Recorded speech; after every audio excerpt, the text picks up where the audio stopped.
Assalamualaikum warahmatullahi wabarakatuh. Perkenalkan, saya Kenisa Chelsea, NIM 2020-316.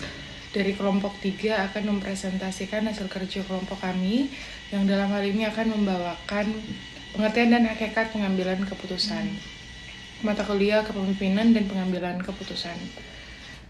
Pertama, pengertian dan hakikat pengambilan keputusan dalam organisasi. Manajemen berperan penting dalam mengelola sumber daya untuk mencapai tujuan bersama. Inti dari manajemen adalah kepemimpinan yang memerlukan keterampilan teknis, konseptual, dan personal. Sayangnya keterampilan personal sering terabaikan, padahal kepekaan pemimpin dalam menggunakan keterampilan ini sangatlah vital. Keterampilan personal melibatkan pemahaman terhadap perilaku individu dan kelompok, kemampuan modifikasi, memahami serta memberi motivasi, serta memberikan persepsi dan komunikasi.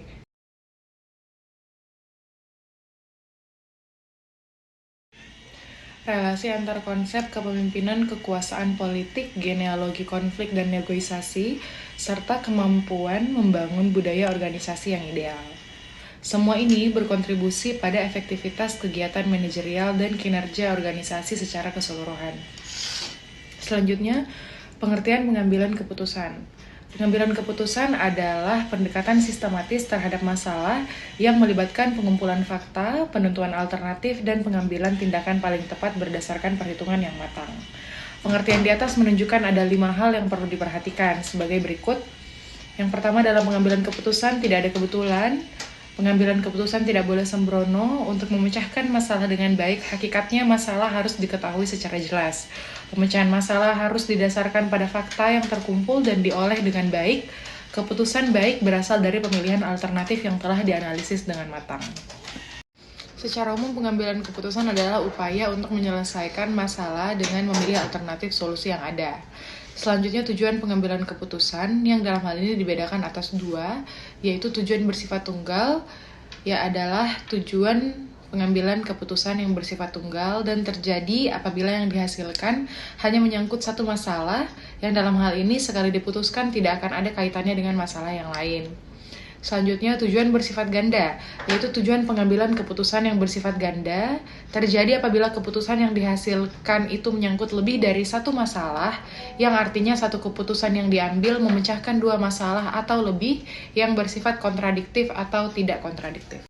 Baik, selanjutnya, peranan kepemimpinan dalam mengambil keputusan. Pengambilan keputusan adalah pemilihan 2 alternatif atau lebih. Pengambilan keputusan perlu dilakukan karena adanya perbedaan antar harapan atau tujuan dengan hasil yang akan dicapai. Salah satu model pengambilan keputusan adalah the optimizing model. Model tersebut merupakan model pengambilan keputusan yang menguraikan bagaimana individu seharusnya berperilaku untuk mencapai hasil atau keluaran yang maksimal. Pengaruh perilaku terhadap pengambilan keputusan terbagi menjadi 4, yaitu yang pertama, nilai. Nilai dianggap sebagai pedoman jika seorang menghadapi situasi di mana harus dilakukan suatu pilihan.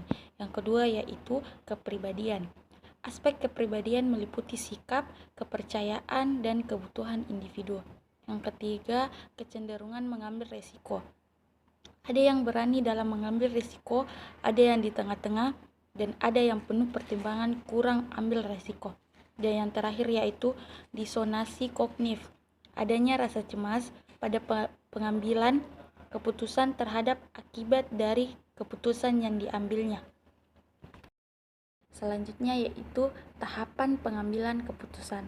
Yang pertama itu tahapan penyelidikan, mempelajari lingkungan atas kondisi yang memerlukan keputusan.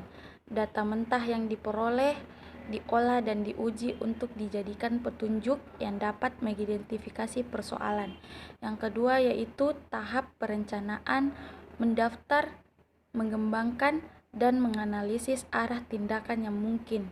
Hal ini meliputi proses-proses untuk memahami persoalan, menghasilkan pemecahan, dan menguji kelayakan pemecahan tersebut.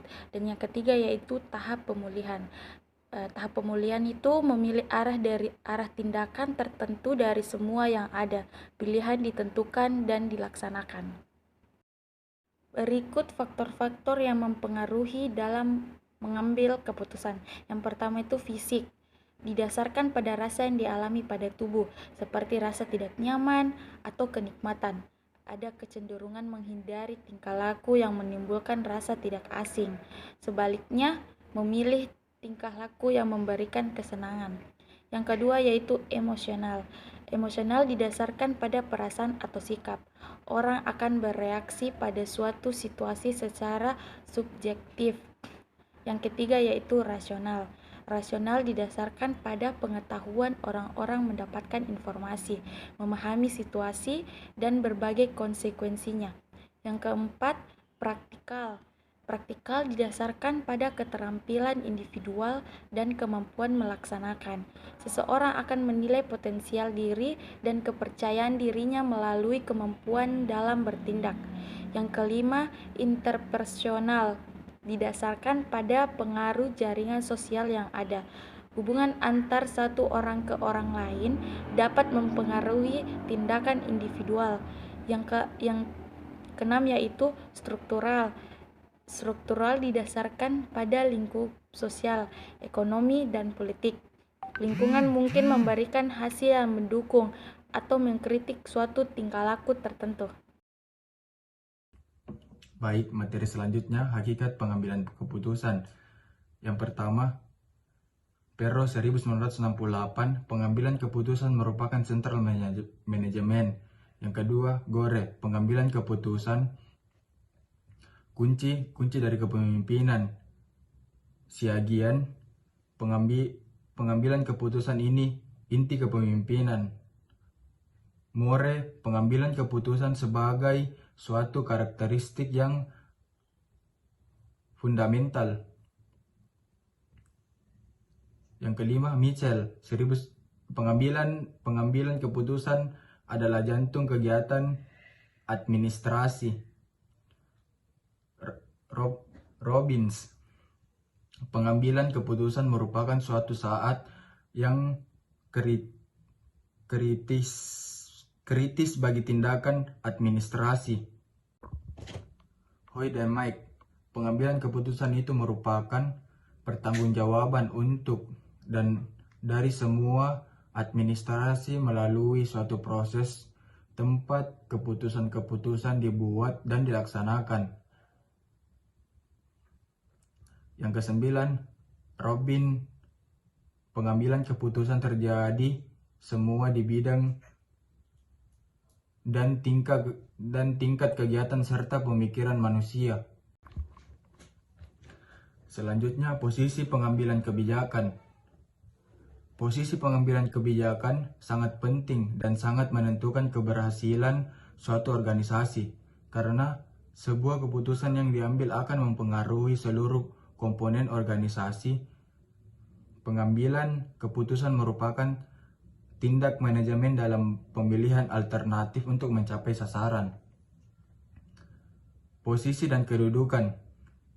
Dalam kerangka pengambilan keputusan, posisi atau kedudukan seseorang dapat dilihat dalam hal berikut. Yang pertama, letak posisi. Dalam hal ini apakah ini sebagai pembuat keputusan. Yang kedua, penentuan keputusan. Yang ketiga, staf. Yang keempat, tingkatan posisi. Dalam hal ini apakah sebagai strategi polisi, peraturan organisasional, operasional, teknis. Yang kelima, keputusan yang mengikat. Yang keenam, keputusan yang mencoba mengatur dan mengelompokkan keputusan. Kesimpulan, pemimpin adalah seseorang yang melaksanakan beberapa hal yang benar. Manajer adalah seseorang yang harus melaksanakan suatu secara benar. Kepemimpinan seseorang dalam sebuah organisasi sangat besar perannya dalam setiap pengambilan keputusan, sehingga membuat keputusan dan mengambil tanggung jawab terhadap hasil adalah suatu tugas pemimpin. Sehingga jika seseorang pemimpin tidak mampu membuat keputusan, seharusnya dia tidak dapat menjadi pemimpin. Sekian dan terima kasih.